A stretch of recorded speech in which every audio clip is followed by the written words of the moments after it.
A private dining hall. Crystal frozen mid-clink. Laughter died in throats. Because a 6-year-old just corrected a billionaire's mother. Not with tears. Not with fear. With the kind of calm that didn't belong in a child's voice. He stood beside his mother, the woman they had erased, the one they paid to forget, the black American they called the mistake. Hermione, he said clearly, please don't speak to my mother like that. Silence slammed the room. The boy's eyes didn't waver. His spine stayed straight. If you embarrass my mom again, he continued softly, my father will stop you. Every head turned. Not to the child. To the man at the head of the table. Kang Sung-ho. Korea's youngest real estate billionaire. The golden son. The untouchable heir. Her ex-husband. He hadn't spoken to her in 6 years. But the boy spoke like he knew something no one else did. And suddenly the question wasn't why is this child here? It was. Who raised him, and why does he sound like he owns this room? The Han River Grand Villa dining hall was built to remind people of their place. Floor-to-ceiling windows framed Seoul's skyline like a painting of power. The mahogany table stretched long enough to seat 20, but only 12 had been invited tonight. Prosecutors. Chaebol heirs. Men whose names never appeared in headlines but decided who rose and who burned. This was not a family dinner. It was a performance. And Naomi Carter knew she was the punchline. She sat near the far end, hands folded, posture perfect. She had learned 6 years ago that reaction was weakness in rooms like this. So she stayed still while the whispers drifted across Crystal and cold appetizers. She still holds her chopsticks wrong. American manners never change. Does she really think she belongs here again? Naomi didn't flinch. She kept her gaze neutral, her breathing even. Across from her sat Kang Sung-ho. He hadn't looked at her once since she arrived. His face was stone. His posture is flawless. The man who had once promised to protect her now acted as though she were furniture. At the head of the table, Madame Kang Yoon-suk smiled thinly and raised her wine glass. It's rare, she said sweetly, her voice carrying just enough warmth to sound polite, to see someone return after failing so publicly. A few guests chuckled softly. Naomi's jaw tightened, but she didn't respond. Madame Kang tilted her head, her smile sharpening. And tell us, how is life now? I hear America is forgiving. Even to women who forget their place. The table went quiet. This was the moment they expected her to shrink. Instead, a small chair scraped softly against marble. A child stood. 6 years old. Neatly dressed in a dark sweater and pressed slacks. His posture was unervingly composed. He turned toward Madame Kang. Hermione, he said clearly, in perfect Korean, please don't speak to my mother like that. The air collapsed. A few guests laughed instinctively, until they realized no one else was.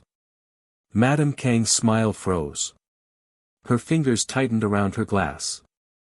And who, she asked slowly, each word deliberate, are you? The boy didn't raise his voice. He didn't fidget. My name is Kang Min-jae, he said calmly. And if you embarrass my mom again, my father will stop you. Silence slammed the room. Naomi's heart stuttered. Her hand moved instinctively toward Min-jae, but she caught herself. Sung-ho's wine glass halted midair. His knuckles whitened. Because Min-jae was never supposed to be here. The boy looked around the table with unsettling clarity. Not defiant. Not scared. Just, certain. One of the guests, a younger Chaebol heir, leaned forward slightly. Does he even know who he's talking to? Min-jae turned to him. Yes, he said simply. Do you? The man blinked, caught off guard. Madame Kang set her glass down carefully. Her smile was gone now. Sung-ho, she said coldly, without looking away from the child, control this. But Sung-ho didn't move. His eyes were locked on Min-jae. On the shape of his face. The set of his jaw. The way he stood. A man near the end of the table chuckled softly. Chairman Park Jin-tae. A shadow figure in Korea's financial underworld. A man whose presence at private dinners meant power was about to shift. Relax, Park said smoothly, his voice like silk over steel. Let the boy speak. It's rare to see someone so young with such conviction. Naomi's pulse spiked. Park's smile didn't reach his eyes. Madam Kang's gaze snapped to Naomi. You brought a child to humiliate us. Naomi met her stare evenly. I was invited, she said quietly. The invitation said to bring what I've been hiding. The room stilled. Park laughed softly. And now we see why. Min-jae reached for his mother's hand under the table. His small fingers wrapped around hers. Mom, he whispered, just loud enough for her to hear, you said they would try to make you feel small. Naomi's throat tightened. She squeezed his hand once. Madam Kang leaned forward. You should teach your child respect, she said coldly. This is not America. Min-jae tilted his head slightly. My dad says respect is earned, he replied. And that powerful people don't need to insult women to feel important. A ripple ran through the guests. This was no ordinary child. Sung-ho finally stood. His chair scraped loudly. That's enough, he said sharply. Min-jae looked up at him. Really looked at him. You said you'd protect her, the boy said quietly. Are you going to do it this time? That sentence landed harder than any accusation. Sung-ho's face drained of color.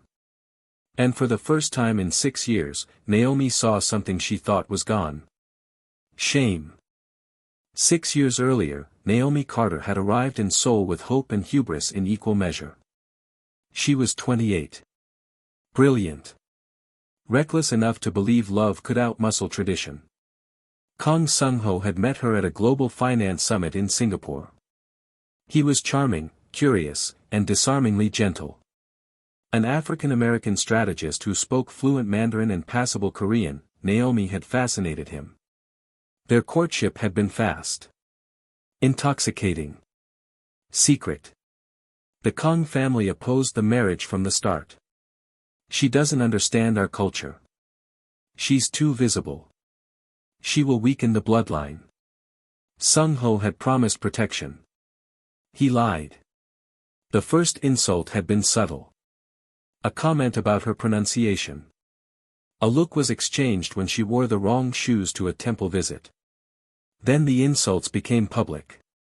At a charity gala, Madam Kang introduced her as Sung-ho's American friend. Not his wife. Not even by name. Naomi had smiled through it. She told herself it would take time. It didn't get better. When she miscarried at 4 months, the whispers followed immediately. Her body rejected the blood. Foreign women are weak. Sung-ho had said nothing. When money went missing from the family foundation's accounts, suspicion fell on her. When a priceless jade ring vanished from the family vault, Naomi was questioned by staff in her own home. Sung-ho stayed silent. She had tried to fight back. She documented everything. She hired a lawyer. She demanded answers. The lawyer dropped her case without explanation. Her bank accounts were frozen. Her visa status was suddenly under review. And Sung-ho, her husband, her partner, the man who swore to stand beside her, looked at her one morning and said, maybe this was a mistake. Not the marriage. Her. By the time she signed the divorce papers, she had learned a brutal truth. In Korea's elite families, love is tolerated only until it becomes inconvenient. She left soul broken. Humiliated. Invisible. And unknowingly pregnant. She didn't discover the pregnancy until she was back in New York. By then, she had made a choice. She would raise this child alone. She would never ask Sung-ho for anything. She would disappear completely. For 5 years, that plan worked. Min-jae grew up in Brooklyn. He attended a small private school. He learned Korean from Naomi's tutor and absorbed his mother's quiet strength like gospel. He never asked about his father. Until he turned 6. "Mom," he had said one night, looking up from his homework, "why did Dad let them hurt you?" Naomi had frozen. "How do you know?" "You talk in your sleep sometimes," Min-jae said simply. "You say his name." She had knelt beside him, choosing her words carefully. "Your father," she said slowly, "made a choice. And I made mine." Min-jae had nodded. Then he asked. "What if we go back?" "Why would we do that?" "To see if he'd choose differently this time." Naomi had stared at her son. At his calm, unnerving clarity. And 3 months later, the invitation arrived. Handwritten. Formal. Sealed with the Kong family crest. "Ms. Carter, we request your presence at a private dinner. Come alone. Or bring what you've been hiding." Naomi had read that line 5 times. They knew. She wasn't sure how. She wasn't sure who told them. But they knew about Min-jae. And now, sitting at this table, watching her son stand up to billionaires without flinching, she realized something else. This dinner wasn't about reconciliation. It wasn't even about humiliation. It was about leverage. But the worst betrayal didn't come from the family. It came from someone she once trusted. The divorce had happened in a conference room, not a courtroom. No judge. No public record. Just lawyers, documents, and silence. Naomi had sat across from Sung-ho in the sterile glass-walled room of Korea's most expensive law firm. Outside, Seoul's financial district glittered like a promise she would never touch again. Sung-ho hadn't looked at her once during the 2-hour proceedings. His lawyer had done all the talking. "Mrs. Kong will receive no alimony. No property. No claim to any Kong family assets, current or future." Naomi's lawyer, a man she'd hired with her last savings, had started to object.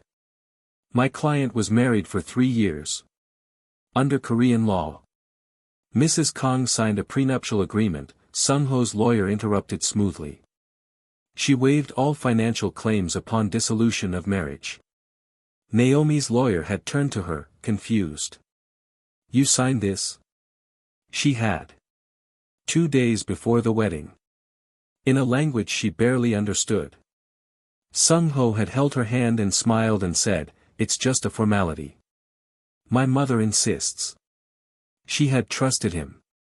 "There's more," Sung-ho's lawyer continued, sliding a thick document across the table. "A non-disclosure agreement." Naomi had stared at the papers. "NDA?" her lawyer asked sharply. "For what?" "Mrs. Kong will not speak publicly about the Kong family, their business practices, or the circumstances of this marriage. Violation results in a penalty of 50 million won and immediate legal action." Naomi's hands had trembled. "You're buying my silence." For the first time, Sung-ho spoke. "Sign it, Naomi." His voice was flat. Empty. She had looked at him then. Really looked. Searching for the man who once recited poetry to her in hotel rooms. Who promised her a life beyond borders. He was gone. In his place sat a stranger in a 10 million won suit. "Why are you doing this?" she whispered. Sung-ho's jaw tightened. "Because it's easier this way." Easier. Not right. Not fair. Easier. Naomi had signed. She left Korea 3 days later with 1 suitcase and a bank account that held $800. No one said goodbye. At the airport, she had paused near the gate, looking back at the city that had broken her. And that's when she saw him. A man in a dark suit. Standing near the window. Not hiding. Just, watching. She didn't recognize him. But he nodded once. Like confirmation. Like a job completed. She had boarded the plane, telling herself she imagined it. She hadn't. Back at the dinner table, Naomi felt the weight of that memory pressing against her chest. Because sitting 3 seats down from Madame Kong was the same man. Chairman Park Jin-tae. The man who had watched her leave. Her pulse spiked. She kept her face neutral, but her mind raced. Park noticed her staring. He smiled faintly, raised his glass in a mock toast. Min-jae tugged her sleeve. Mom. She forced herself to breathe. I'm okay. But she wasn't. Because she suddenly understood something she should have realized 6 years ago. The divorce hadn't been Sung-ho's decision alone. Someone else had orchestrated it. Someone who needed her gone. And whoever it was had made sure she was never truly free. Madame Kang's voice cut through her thoughts. You look pale, Naomi, she said coolly. Are you unwell? Naomi met her gaze. Just remembering. Remembering what? How thoroughly you erased me. The table stilled. Sung-ho finally looked at her. His expression was unreadable. Park chuckled softly. Erased is such a harsh word. Naomi turned to him slowly. What would you call it? Managed, Park said smoothly. You were a complication. Complications require resolution. Min-jae's hand tightened in hers. Naomi's voice stayed calm. And did you manage me? Or just watch? Park's smile didn't falter. I did what was necessary. For who? Park glanced at Sung-ho. Then back to Naomi. For everyone. The room felt smaller suddenly. Colder. Min-jae looked up at Park with unsettling focus. My mom says people who do bad things always think they're helping. Park's smile finally faded. Naomi squeezed her son's hand once. A warning. Not yet. But she knew now. The betrayal hadn't just come from Sung-ho's silence. It came from coordination. From planning. From people who made her disappear. And one of them was sitting at this table. She didn't know she was being watched. Until tonight. Chairman Park set his wine glass down carefully. Since we're being honest, he said calmly, let's address the real reason you're here, Ms. Carter.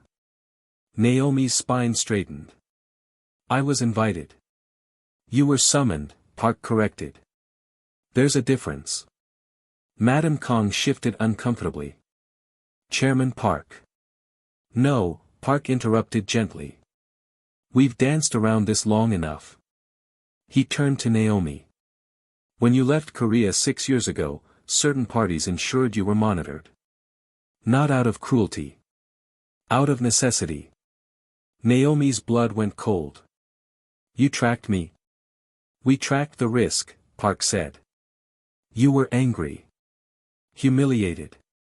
You had signed an NDA, but anger makes people reckless. So you spied on me. We observed, Park said. Your apartment in Brooklyn. Your employment at the consulting firm. Your grocery store. Your routines.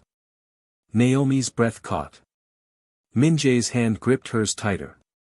Park continued, his tone casual, clinical.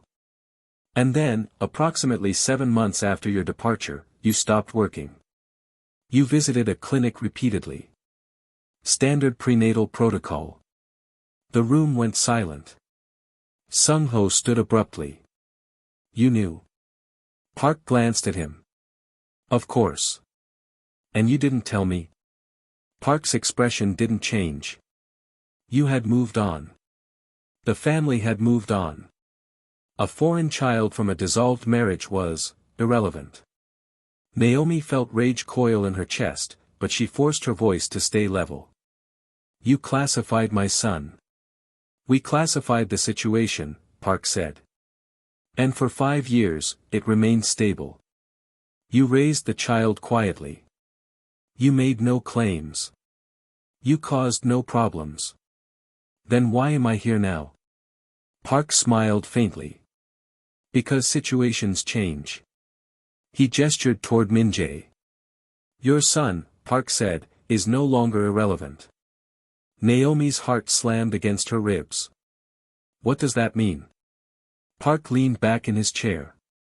It means, Ms. Carter, that your child was born with Kong blood. And in Korea, bloodlines matter. Especially when empires are unstable. Sung-ho's face drained of color. What are you talking about? Park turned to him calmly. Your offshore accounts have been compromised. Your partners are defecting. Investigations are circling. Your reputation, the only currency you have left, is deteriorating. Gasps rippled through the table. Park continued, unruffled. Public sentiment is shifting. Scandals stick now. And the narrative of a powerful man who abandoned his foreign wife and secret son. He shrugged. That story could destroy you. Naomi stared at Park, pieces clicking into place. You didn't bring me here to humiliate me, she said slowly. You brought me here because you need me. Park's smile returned. We need the child. Min-jae looked up at his mother. His expression was calm, but his voice was small. Mom. Naomi pulled him closer. You're not taking him. We're not taking anyone, Park said smoothly. We're offering an opportunity. For what? Legitimacy, Park said. Acknowledge the boy. Restore Ms. Carter's name. Rebuild the narrative. Turn scandal into redemption. He looked at Sung-ho. You become the man who made things right. The family becomes progressive. The empire stabilizes. Sung-ho's jaw clenched. And if I refuse? Park's smile faded. Then the story leaks anyway. But without your control. Naomi felt the trap closing. This wasn't about justice. It wasn't even about Min-jae. It was about leverage. They had monitored her pregnancy. Tracked her son. Waited until the moment he became useful. And now they wanted to use him to save themselves. Min-jae looked around the table, his young face unreadable. You knew about me the whole time, he said quietly. Park nodded. Yes. And you didn't care. No. But now you do. Park hesitated. Circumstances change. Min-jae tilted his head. That's not what caring means. The simplicity of it landed like a hammer. Park's expression tightened. You're a child. You don't understand. I understand you lied to my mom, Min-jae said. And you lied to my dad. And now you want to use me. The room held its breath. Naomi's throat burned. She wanted to pull Min-jae away, to shield him from this. But he wasn't finished. My mom says people like you make everything about power, Min-jae continued. But power doesn't mean you're right. Park's face hardened. Sit down, child. Min-jae didn't move. Sung-ho stared at his son. At the steel in his small frame. At the clarity in his voice. And for the first time, he saw Naomi in him. Not the broken woman who left. The woman who survived. The dinner wasn't to shame her. It was to evaluate him. Sung-ho's voice cut through the tension. Everyone, leave. The guests hesitated. Now, Sung-ho said coldly. Chairs scraped. Murmurs rippled. Within 2 minutes, the dining hall emptied, except for Sung-ho, Madam Kong, Chairman Park, Naomi, and Min-jae. Sung-ho turned to Park. How bad is it? Park didn't sugarcoat. 3 of your offshore accounts are frozen. 2 partners have withdrawn from the Jeju development project. The prosecutor's office is reviewing your tax filings from 2019 to 2023. Sung-ho's hands curled into fists. Who leaked? Does it matter? Park asked. The damage is done. It matters, Sung-ho said quietly, if someone at this table did it. The accusation hung in the air. Madam Kang's face flushed. You think I would sabotage my own son? I think, Sung-ho said slowly, someone wants me desperate enough to make a deal. Park's expression didn't change. You're already desperate. Sung-ho stepped closer. And you're the one who benefits. You've been positioning yourself as the family's advisor for years. If I fall, you take control. Park smiled faintly. Careful, Sung-ho. Paranoia doesn't suit you. Neither does betrayal. Naomi watched the exchange carefully. Power was shifting. Cracks were forming. Min-jae tugged her hand. She knelt beside him. Are we leaving? He whispered. Soon, she said softly. But you didn't get what you came for. She looked at him. What do you think I came for? Min-jae considered this. The truth. She nodded. Sung-ho turned to Naomi suddenly. Did you leak the accounts? Naomi blinked. What? You heard me. Did you come here for revenge? Naomi stood slowly. I came here because you invited me. I didn't even know your empire was falling apart. Then why bring him? Sung-ho gestured to Min-jae. Why now? Because your mother's invitation said to bring what I've been hiding, Naomi said evenly. She already knew about him. So I stopped hiding. Madam Kang's face tightened. Sung-ho turned to his mother. You knew. She hesitated. Chairman Park informed me a year ago. A year? Sung-ho's voice rose. And you said nothing. I was protecting you. By lying. Madam Kang's composure cracked. By keeping you focused. You were building something. I couldn't let a foreign child destroy it. Min-jae spoke quietly. I'm not foreign. I'm yours. The simplicity of it shattered something in the room. Sung-ho stared at his son. Madam Kang looked away. Park checked his watch. This is moving, but we're running out of time.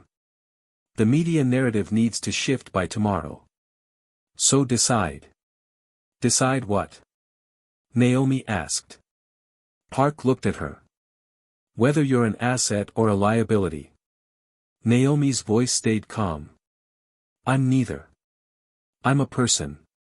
In this world, Park said, there's no difference. Min-jae stepped forward. My mom's not a thing you use. Park smiled coldly. Everything is a thing we use, child. That's how power works. Then power is wrong. The words were so simple. So certain. Park's smile faded. Naomi felt her chest tighten with something close to pride. Sung-ho looked at Min-jae. Then at Naomi. Then, at the men who had controlled his life for years. Get out, he said quietly. Park raised an eyebrow. Excuse me. Get out. Sung-ho's voice was steel. Both of you. Madam Kang stood. Sung-ho. You lied to me for a year. You tracked my ex-wife.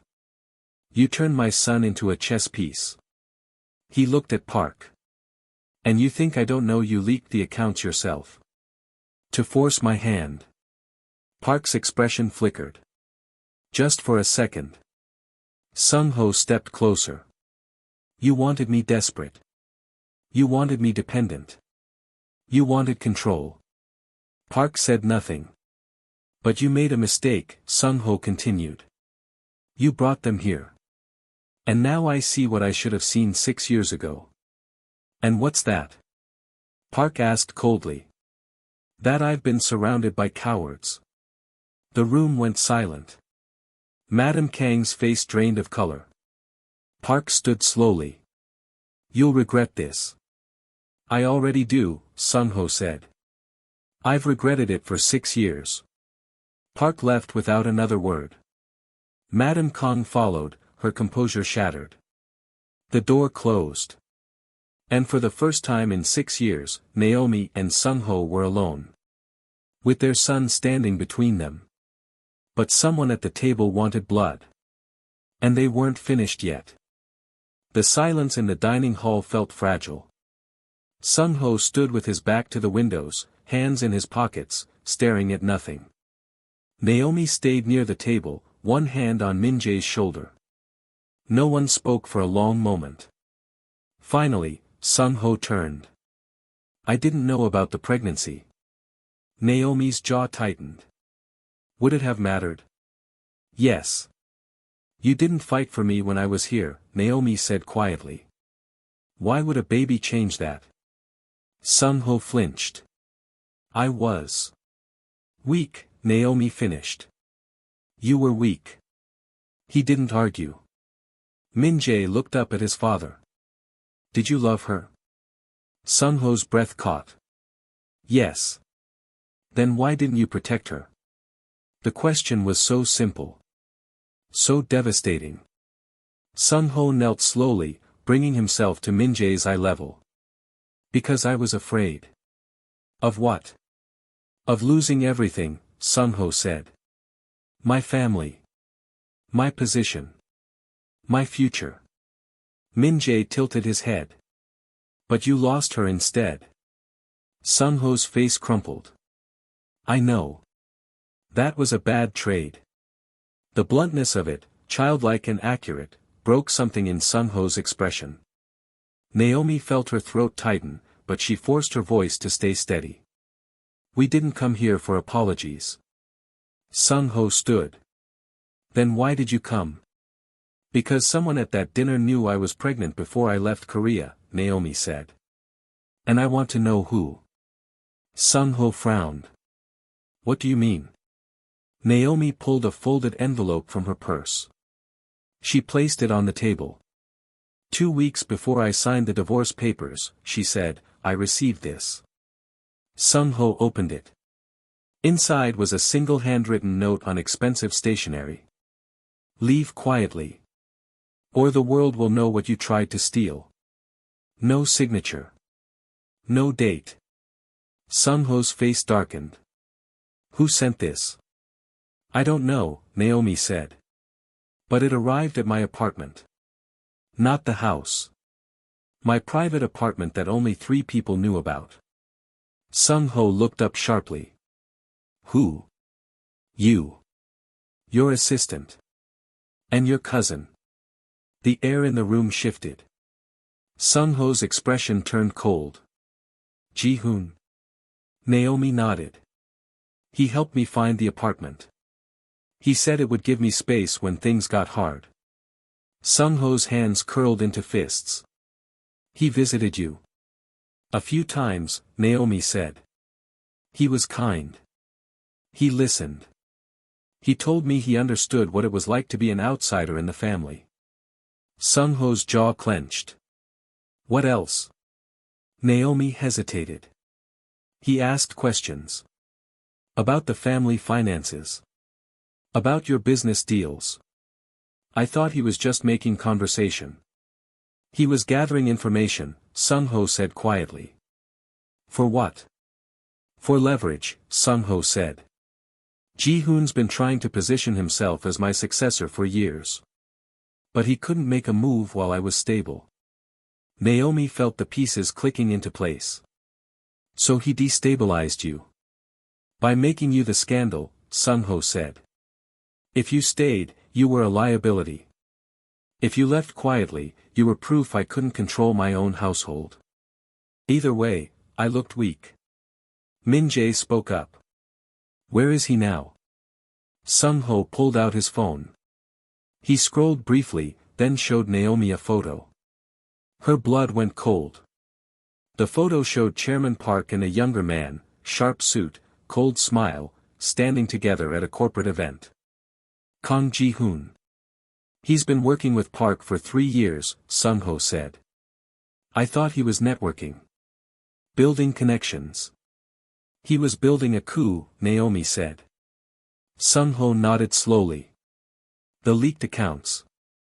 The pulled investments. The prosecutor's investigation. All him. Him and Park, Sung-ho said. Ji-hoon feeds Park information. Park applies pressure. And I crumble. Naomi felt rage coil in her chest. He framed me. Worse, Sung-ho said. He used you. Your presence made me vulnerable. Your exit made me look guilty. And your silence kept you from defending yourself. Naomi's hands trembled. The NDA. Exactly, Sung-ho said. You couldn't speak without risking everything. So you disappeared. And he tracked me. To make sure you stayed disappeared, Sung-ho confirmed. Until now. Min-jae looked between them. Why now? Sung-ho met his son's eyes. Because you're 6. Old enough to be introduced. Old enough to become leverage. Naomi pulled Min-jae closer. They wanted to use him. They wanted to control him, Sung-ho corrected. A legitimate heir, raised abroad, with no loyalty to the old guard. Perfect for a transition of power. From you to Ji-hoon. Sung-ho nodded. Naomi felt sick. He destroyed my life to take yours. And he used my silence to do it, Sung-ho said quietly. I'm sorry, Naomi. For all of it. Naomi didn't respond. She couldn't. Because sorry didn't fix 6 years. Sorry didn't erase the nights she cried in a foreign apartment. Sorry didn't change the fact that she had raised their son alone. Min-jae tugged her hand. Mom, what do we do? Naomi looked at her son. Then at Sung-ho. We expose him, she said. How? Sung-ho asked. Naomi's expression hardened. The same way he exposed me. Publicly. With witnesses. Sung-ho's eyes widened. You want to call him here? No, Naomi said. I want to go to him. Where is he? Sung-ho checked his phone. There's a reception tonight. Industry leaders. Media. Ji-hoon will be there. Naomi straightened. Then that's where we go. Naomi. You said you were weak 6 years ago, Naomi interrupted. Don't be weak now. Sung-ho stared at her. At the steel in her voice. At the woman he had failed. And for the first time, he made the right choice. Okay, he said. Let's go. Min-jae looked up at his mother. Are you scared? Naomi knelt beside him. Yes. But you're doing it anyway. Yes. Why? Because fear is just a feeling, Naomi said softly. It doesn't get to choose for me. Min-jae nodded solemnly. And the child was about to expose them. The reception hall was exactly what Naomi expected. Polished marble. Champagne towers. Men in tailored suits discussing mergers like chess moves. Women in designer gowns smiling with teeth that never reached their eyes. Korea's elite, performing wealth. Naomi walked in with Sung-ho on one side and Min-jae on the other. Heads turned immediately. Whispers rippled through the crowd like a wave. Is that Kang Sung-ho? Who's the woman? Wait, is that the American? Naomi kept her spine straight, her expression neutral. She had learned long ago that confidence was a performance. And tonight, she would perform. Min-jae walked calmly beside her, his small hand in hers. Sung-ho scanned the room. There. Near the far end, standing beneath a massive crystal chandelier, was Kang Ji-hoon. He was laughing with a group of executives, wine glass in hand, every inch the charming air. Beside him stood Chairman Park. Naomi's pulse spiked. They're together. Always, Sung-ho said quietly. They crossed the room. The crowd parted instinctively, people stepping aside to watch. Ji-hoon noticed them approaching.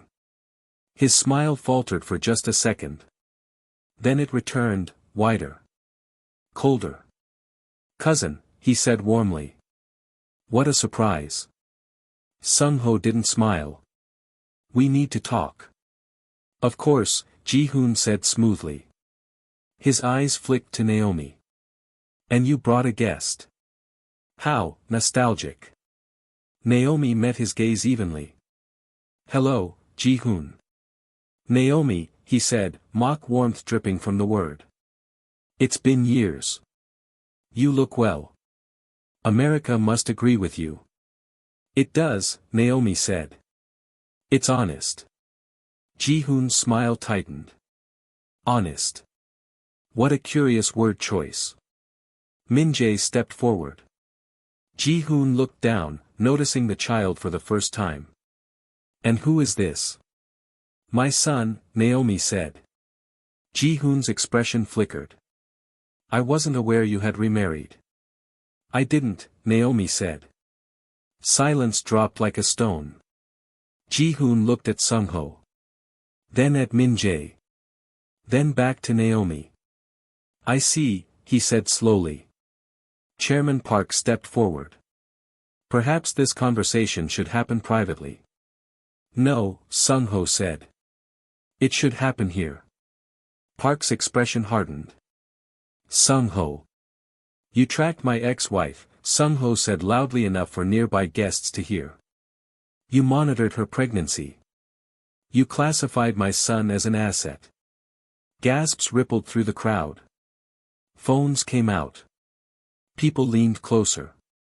Park's face remained calm, but his eyes turned ice-cold. "You're making a scene." "Good," Sung-ho said. "Let them see." Ji-hoon laughed lightly. "Cousin, you're overwrought. Perhaps we should." "You sent her a threatening letter," Sung-ho interrupted. 2 weeks before our divorce. You told her to leave quietly or be destroyed." The crowd pressed closer. Ji-hoon's smile vanished. "That's absurd." "You were the only one who knew about her private apartment," Sung-ho continued. "You befriended her. Gained her trust. And then you used everything she told you against her." "You have no proof," Ji-hoon said coldly. "I have her testimony," Sung-ho said. "The testimony of a bitter ex-wife?" Ji-hoon scoffed. "Please." Min-jae spoke. "You told my mom she didn't belong here." His voice was quiet, but it carried. Every eye turned to the child. "You said she tried to steal from the family," Min-jae continued. "But she didn't. You lied." Ji-hoon stared down at him. "You don't know what you're talking about, child." "Yes, I do," Min-jae said simply. "Liars always sound nice at first. My mom taught me that." Ji-hoon's jaw clenched. "This is inappropriate." "You wanted my dad to fail," Min-jae continued. "So you made my mom the bad person." "But she wasn't bad. She was just alone." The simplicity of it was devastating. People in the crowd murmured. Phones captured every word.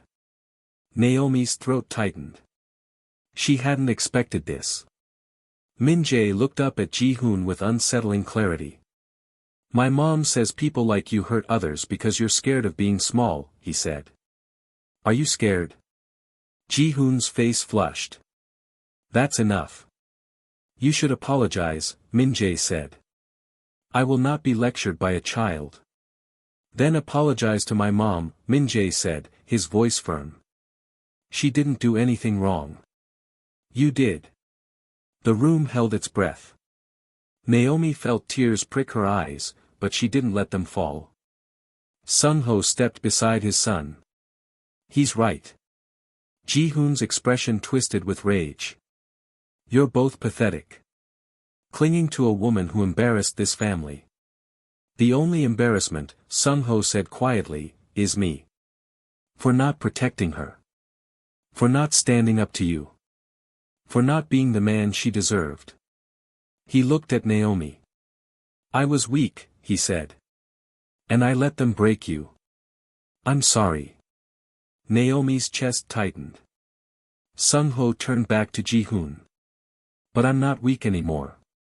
He pulled out his phone and held it up. On the screen was a document. A bank transfer. From Ji-hoon's account to an offshore shell company. This is the missing foundation money, Sung-ho said. You stole it. And you framed Naomi. Ji-hoon's face drained of color. You leaked my accounts to the prosecutors, Sung-ho continued. You fed Park every piece of information he needed to destabilize me. And you did it all because you wanted my position. The crowd erupted in whispers. Ji-hoon lunged forward. You can't prove. I already sent it to the board, Sung-ho said calmly. And the prosecutors. And the media. Ji-hoon froze. Chairman Park's expression finally cracked. Min-jae looked up at his mother. Did we win? Naomi knelt beside him, her voice trembling. You did. I just told the truth, Min-jae said. I know, Naomi whispered. That's why it worked. The room demanded a decision. And Sung-ho finally made the right one. Security arrived within minutes. Ji-hoon was escorted out, still shouting denials. Chairman Park left quietly, his expression unreadable. The crowd buzzed with shock, speculation, and scandal. Sung-ho stood in the center of it all, his reputation shattered and rebuilt in the span of 10 minutes. Naomi pulled Min-jae close, her heart still racing. A reporter approached cautiously. Mr. Kang, is it true? Is this your son? Sung-ho looked at Min-jae. The boy looked back. And for the first time, Sung-ho answered honestly. Yes, he said. This is my son. Kang Min-jae. Cameras flashed. And Ms. Carter, the reporter pressed. What is your relationship now? Sung-ho glanced at Naomi. That's her choice. Not mine. Naomi felt the weight of every eye in the room. This was the moment she could reclaim everything. Status. Wealth. The Kang name. All she had to do was say yes. Instead, she knelt beside Min-jae. What do you want to do? She asked softly. Min-jae considered this. Can we go home? To New York? He nodded. I miss my school. And my room. And the pizza place. Naomi smiled despite everything. Me too. She stood and looked at Sung-ho. I didn't come here to take anything from you, she said. I came for the truth. And now I have it. So you're leaving?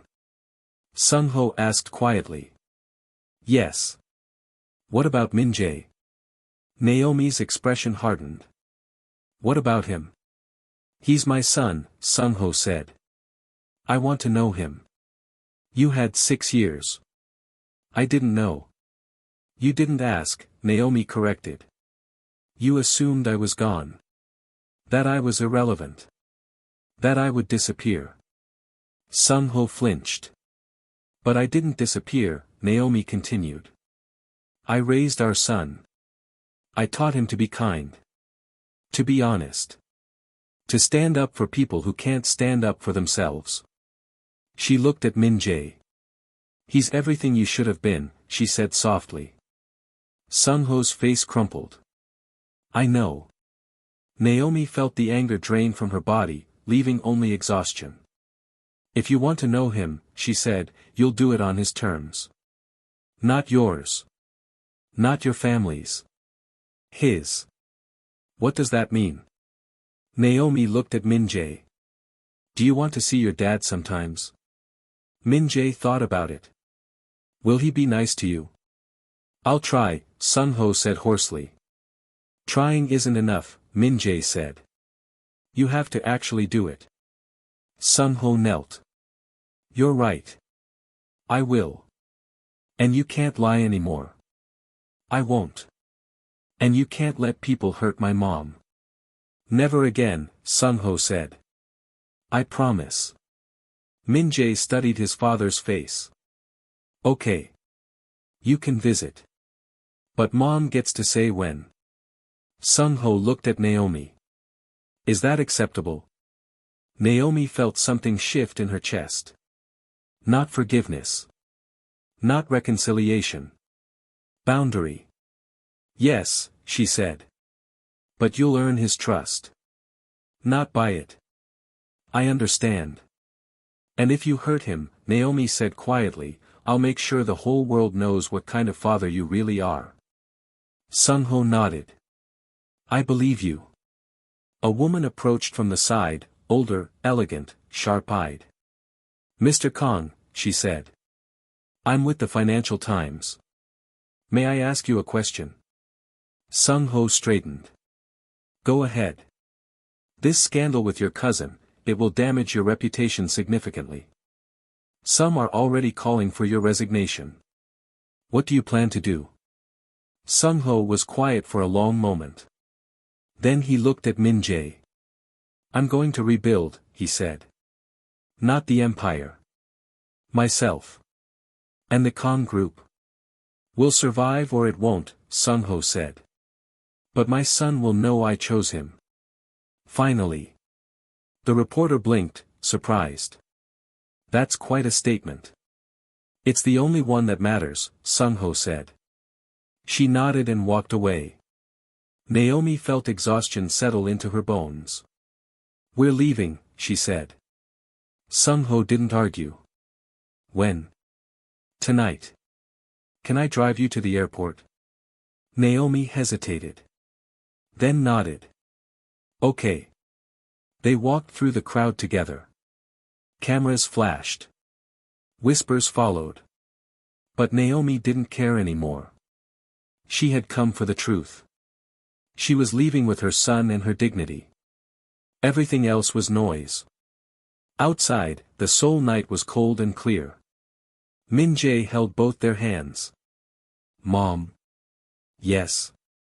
I think Dad's going to be better now. Naomi looked at Sung-ho.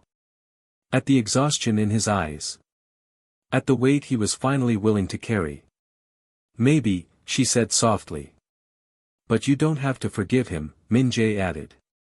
Right? Naomi squeezed his hand. Right. Good, Min-jae said. Because he has to earn it. Sung-ho's voice was rough. I will. They walked to the car in silence. And for the first time in 6 years, the choice was Naomi's. Not his. Not the family's. Hers. But she refused to let him decide alone. The airport terminal was quiet at midnight. Naomi sat in the departure lounge with Min-jae asleep against her shoulder, his small body finally surrendering to exhaustion. Sung-ho sat across from them, his expensive suit wrinkled, his expression hollow. They hadn't spoken much during the drive. Now, with 30 minutes until boarding, the silence felt heavier. Naomi, Sung-ho said quietly. She looked up. I know you don't owe me anything, he began. But I need to ask. What? Can you forgive me? The question hung in the air between them. Naomi looked at him for a long moment. At the man who had promised her everything and given her nothing when it mattered. No, she said simply. Sung-ho's face crumpled. I understand. I don't think you do, Naomi said. You want forgiveness because it would make you feel better. Because it would close the chapter. Because it would let you move on. That's not. But forgiveness isn't for you, Naomi continued. It's for me. And I'm not ready to give it. Sung-ho's throat worked. Will you ever be? I don't know, Naomi said honestly. Maybe. Maybe not. But that's my choice. Not yours. I just want to make things right. You can't, Naomi said. You can't undo 6 years. You can't erase the nights I cried myself to sleep. You can't give me back the version of myself that believed in you. Her voice stayed calm, but her words cut deep. You broke something, she said softly.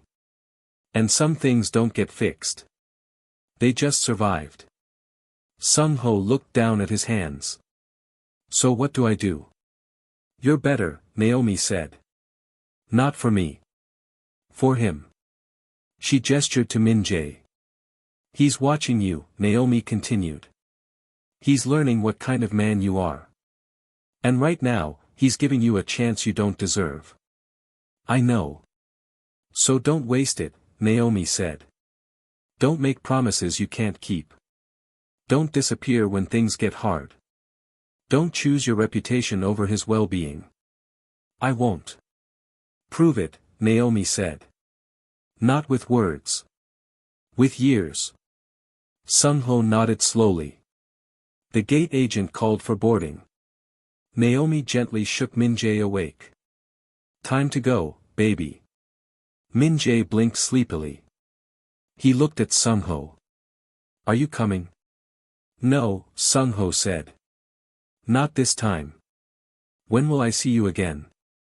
Sung-ho glanced at Naomi. When your mom says it's okay. Min-jae nodded. Then he did something unexpected. He walked over and hugged his father. Sung-ho froze. Then his arms came up slowly, carefully, like he was holding something breakable. I'm glad I met you, Min-jae said. Sung-ho's voice broke. Me too. Min-jae pulled back. But you have to keep your promises. I will. Good. Naomi gathered their bags. She stood, looking at Sung-ho one last time. Thank you, he said quietly. For bringing him. For giving me a chance. I didn't do it for you, Naomi said. I did it so he could see for himself who you are. And? He'll decide, Naomi said. Not me. Not you. Him. She took Min-jae's hand and walked toward the gate. Sung-ho stood alone, watching them disappear into the corridor. For 6 years, he had told himself the divorce was necessary. That Naomi was better off without him. That he had made the practical choice. Now he knew the truth. He had been a coward. And cowardice had cost him everything that mattered. He pulled out his phone and opened his contacts. He scrolled to his mother's name. Stared at it. Then he blocked it. He did the same with Chairman Park. With Ji-hoon. With every person who had encouraged his silence. It wasn't revenge. It was severance. He walked out of the airport into the cold Seoul morning. His empire was fracturing. His reputation was ruined. His family was furious. But for the first time in 6 years, he had told the truth. And truth, he realized, was the only foundation worth building on. Back on the plane, Naomi settled into her seat with Min-jae beside her. He looked out the window as Seoul's lights began to shrink below them. Mom. Yeah. Are you sad? Naomi considered this. No. Are you happy? Not yet, Naomi said. But I will be. Because we told the truth. Because we chose ourselves, Naomi said. And that's the hardest thing to do. Min-jae nodded thoughtfully. Do you think Dad will be okay? I don't know, Naomi said honestly. But that's not our responsibility. What is? Being okay ourselves, Naomi said. And we are. We're going home. Min-jae smiled and leaned against her. Naomi closed her eyes. She had come to Seoul for the truth. She was leaving with something more valuable. Freedom. The freedom to choose forgiveness or withhold it. The freedom to define her own worth. The freedom to walk away from people who didn't value her. And as the plane lifted into the sky, Naomi felt the weight of 6 years finally begin to lift. She wasn't healed. But she was free. And that was enough. And then she asked the one question no one expected. 3 months later. Naomi sat in her Brooklyn apartment, morning light streaming through the windows. Min-jae was at school. The apartment was quiet. Her phone buzzed. A message from Sung-ho. Min-jae's birthday is in 2 weeks. May I send a gift? Naomi stared at the message. Over the past 3 months, Sung-ho had been consistent. Weekly messages asking about Min-jae. Never demanding. Never overstepping. Just present. She typed back, ask him yourself. I'll give you his email. A pause. Then, thank you. Naomi set down her phone. Another message appeared. This one is from an unknown number. She hesitated, then opened it. Ms. Carter, this is Attorney Kim from Seoul. I represent the Kong Group. We'd like to discuss a formal acknowledgement of Min-jae's status and establish a trust fund for his future. No strings attached. Please call at your convenience. Naomi read it twice. Then she deleted it. She didn't need their money. She didn't need their acknowledgement. She had raised Min-jae without them. She would continue to raise him on her own terms. That evening, when Min-jae came home from school, he dumped his backpack and climbed onto the couch beside her. Mom, guess what? What? I wrote a story in class today. About truth. Naomi smiled. What did you say? I said truth is hard, Min-jae said. But lies are harder. Because lies make you forget who you are. Naomi's throat tightened. That's beautiful.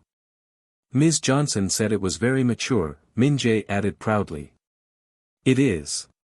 Min-jae looked at her seriously. Did you forget who you were? When you were in Korea? Naomi considered this carefully. Almost. But you remembered? Yes. How? I looked at you, Naomi said softly. And I remembered I was a mother. And that was bigger than anything they called me. Min-jae nodded. Then, Dad sent me an email. Naomi's pulse quickened. He did. He asked if I like science. I said yes. He said he'd send me a telescope. Do you want a telescope? Min-jae shrugged. I guess.